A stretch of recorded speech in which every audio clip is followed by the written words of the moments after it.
ہم نے رب کے حکموں کو توڑا، ہم نے پرواہ ہی نہیں کی۔ ہم سمجھے دنیا میں آئے ہیں تو ہماری دنیا ہے، آوارہ ہوں، خواہشات نفس کے مطابق زندگی گزاریں، آنکھیں بے حیائی میں لگی رہیں، سوچیں آوارگی میں لگی رہیں، کان نغمے سنتے رہے، زبان جھوٹ بکتی رہی، ظلم و جبر کا بازار گرم رکھا، عصمتیں عزتیں پامال کرتا رہا، لوگوں کا مال لوٹتا رہا، حق غصب کرتا رہا، کلیجی اور دل چیرتا رہا، لوگوں کو زخمی کرتا رہا، لوگوں کے جذبات سے کھیلتا رہا، پرواہ نہیں کی کہ یہ دنیا ہے، امتحان گاہ ہے، چند دنوں کے لیے آئے ہیں، اللہ کے حضور پیش ہونا ہے، عملوں کا حساب ہونا ہے۔ اب جب وہ دیکھیں گے کہ ہمارے ساتھ کیا ہونے والا ہے تو ان کے چہرے پہلے بگڑ جائیں گے۔ کیوں؟ وہ گمان کریں گے کہ ان کی ریڑھ کی ہڈی توڑ دی جائے گی، ایسے عذاب آئیں گے جس طرح کسی کی ریڑھ کی ہڈی ٹوٹ جائے تو اس کا چہرہ شگفتہ گلاب تو نہیں ہوتا، اس کا چہرہ جو ہے وہ تو کس قدر مرجھایا ہوا ہوتا ہے۔ تو اللہ ارشاد فرماتا ہے اس طرح ان کے چہرے ہوں گے۔ ابھی عذاب آیا نہیں ہے لیکن چہرے پہلے اترے ہوئے ہوں گے، اور جب عذاب کی بھٹی میں ڈالے جائیں گے، اللہ اکبر، اور وہ سخت عذاب، حضور نے جبریل امین سے پوچھا مجھے جہنم کے عذابوں کا ذکر سناؤ۔ عرض کی حضور سب سے ہلکے عذاب کی کہانی سناتا ہوں، اور وہ یہ کہ جہنمی کے پاؤں میں آگ کا جوتا رکھا جائے گا، باقی پورا بدن اس کا سلامت ہوگا۔ یہ سب سے ہلکے عذاب کی کیفیت ہے۔ اب پاؤں میں آگ کا جوتا ہوگا، حدت، گرمی، شدت اتنی ہوگی کہ دماغ پگھل کے ناک اور کانوں کے راستے سے باہر آ جائے گا۔ پاؤں میں رکھے ہوئے جوتے کی گرمی دماغ کو ایسے چڑھے گی کہ وہ پگھل جائے گا اور ناک اور کانوں کے راستے سے باہر آ جائے گا۔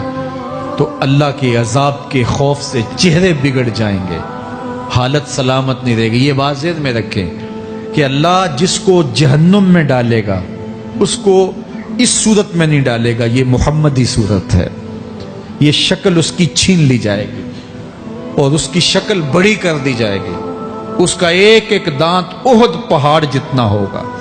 احد پہاڑ کا پھیلاؤ 15 کلومیٹر پہ ہے، 15 کلومیٹر کا ایک دانت، اور 32 دانت کتنے ہوں گے تو منہ کتنا بڑا ہوگا۔ اس کو اتنا بڑا اس لیے کیا جائے گا تاکہ وہ عذاب کی تکلیف زیادہ سہے۔ 70 گز موٹی کھال ہوگی، اور کھال جل جائے گی تو اللہ قرآن میں فرماتا ہے ہم نئی کھال دے دیں گے تاکہ عذاب کی تکلیف اس کو گوارا کرنی پڑے۔ پھر چیخے گا، چلائے گا، ہائے مجھے پانی دو، پانی دو، پیاس کی شدت ہے۔ 70 سال تک تو اس کی کوئی آواز ہی نہیں سنے گا۔ 70 سال کے بعد داروغہ جہنم چیخ کر کہے گا کیا مانگتا ہے؟ وہ بولے گا مجھے پانی چاہیے۔ کہا جائے گا تو بے بھی ملتا ہے پانی۔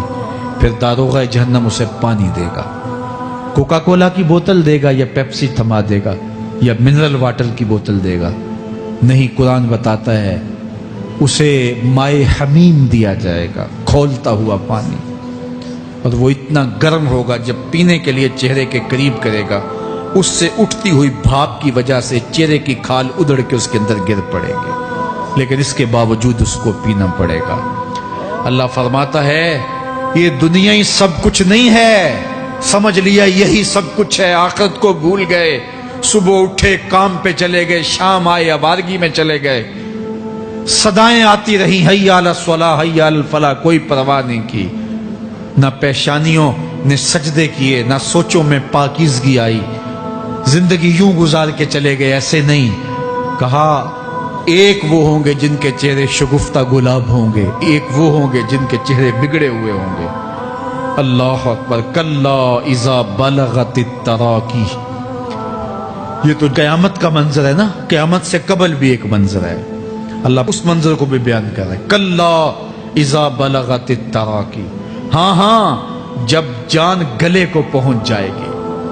اے انسان تیرے اوپر وہ گھڑی بھی آنے والی ہے، وہ وقت بھی آنے والا ہے جب سانس اس ہنسلی میں اٹک جائے گا، جب سینے سے بھی سانس اوپر چلی گئی، اب ڈاکٹر بھی لا علاج قرار دے رہے ہیں کہ اب علاج نہیں رہا ہے، جان بس اب نکلنا چاہ رہی ہے، اور کہا جائے گا کوئی جھاڑ پھونک والا بلاؤ۔ اب ڈاکٹروں نے تو جواب دے دیا، اب سانس اٹک گئی گلے میں، چند لمحوں کی مہمان ہے، اب ڈاکٹروں نے کہا اب ہماری جانب سے لا علاج ہو گیا، اب لے جاؤ اس کو گھر یا وینٹیلیٹر پہ ڈال دیتے ہیں اس کو، بس اب ہماری جانب سے کوئی اس کا علاج نہیں ہے۔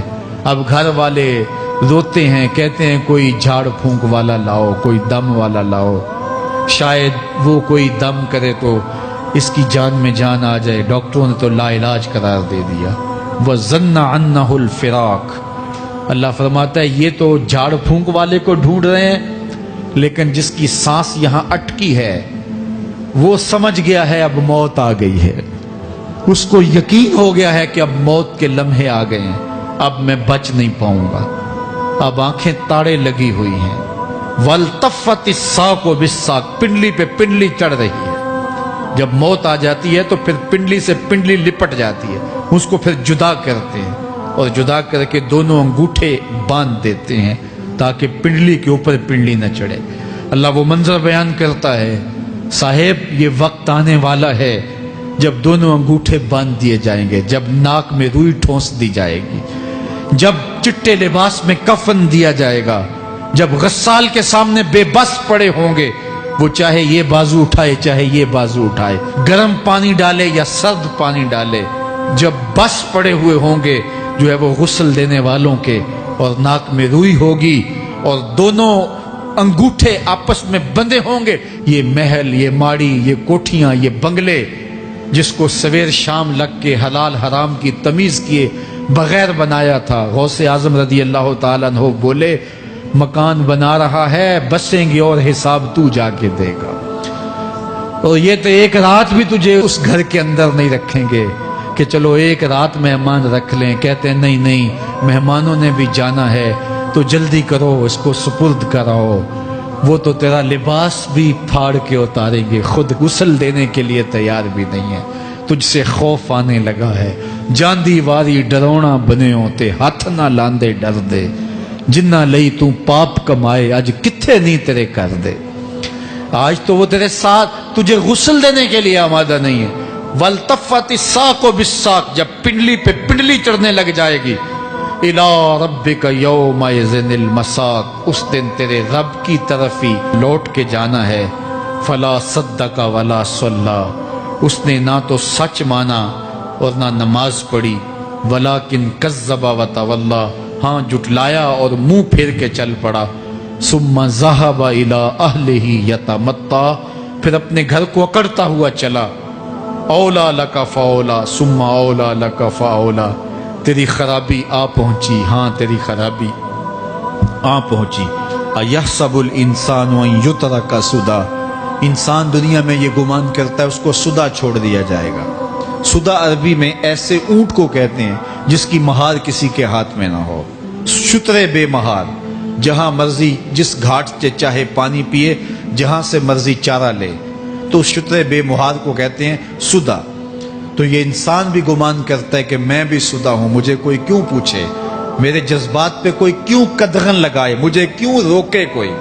بالخصوص جوانی کے ایام کے اندر جوان کو بڑا ہوتا ہے کہ کوئی مجھے کیوں، وہ تو ماں باپ کے کہنے میں بھی نہیں آنا چاہتا، وہ کہتا ہے کیوں مجھے روکتے ہیں، میری جوانی ہے، میرے جذبات ہیں، مجھے آزادی سے جینے دو، کیوں میرے راستے میں رکاوٹ بنتے ہو، میں سدا ہوں۔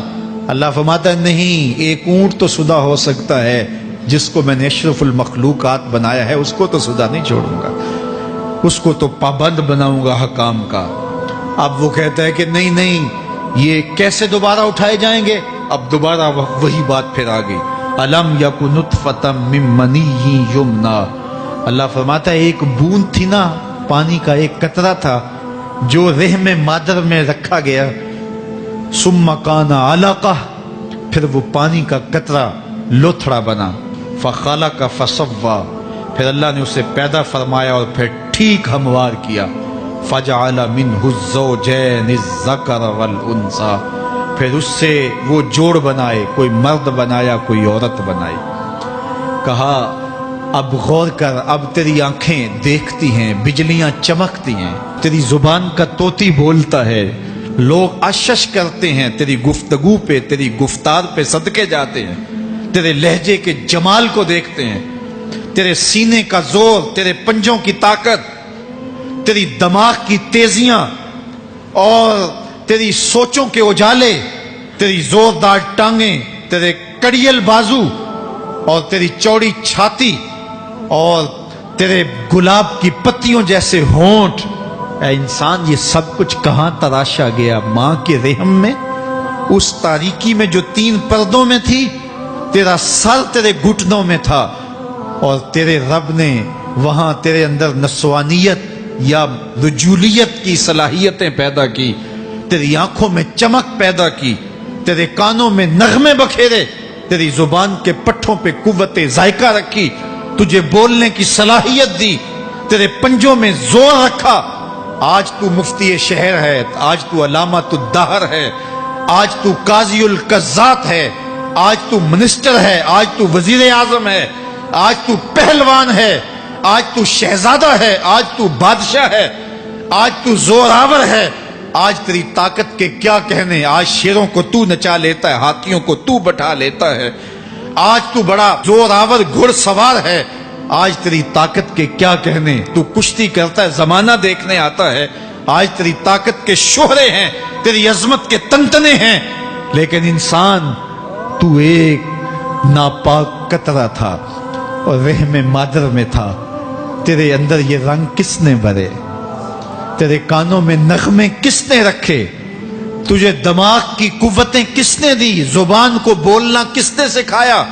آنکھوں میں توانائیاں کس نے رکھی؟ تیری زبان کا طوطی بولتا ہے، یہ سلیقے کس نے دیے؟ پھر اللہ فرمایا، کتنا زوردار بیان ہے، الیس ذالک بقادر علی ان یحیی الموتى، جو ماں کے پیٹ میں ایک نطفے کو ایک خوبصورت انسان بنا سکتا ہے، ہڈیوں کو جوڑ کے دوبارہ انسان نہیں بنا سکتا؟ کیا وہ دوبارہ تجھے کھڑا نہیں کر سکتا اپنے سامنے پیش ہونے کے لیے، جس کے حکموں کو تو نے توڑا ہے، جس کے فرامین کا تو نے مذاق اڑایا ہے؟ کیا وہ اتنا ہی بے بس ہے کہ اپنے حضور تجھے جو ہے وہ کھڑا ہی نہیں کر سکتا ہے؟ جس رب نے تجھے ماں کے شکم میں شکل دی، حضرت شیخ فرید الدین عطار بولتے ہیں، سانے کستی سلاتی می شود، ایسا کاریگر ہے مٹی سے بادشاہ بنا ڈالتا ہے۔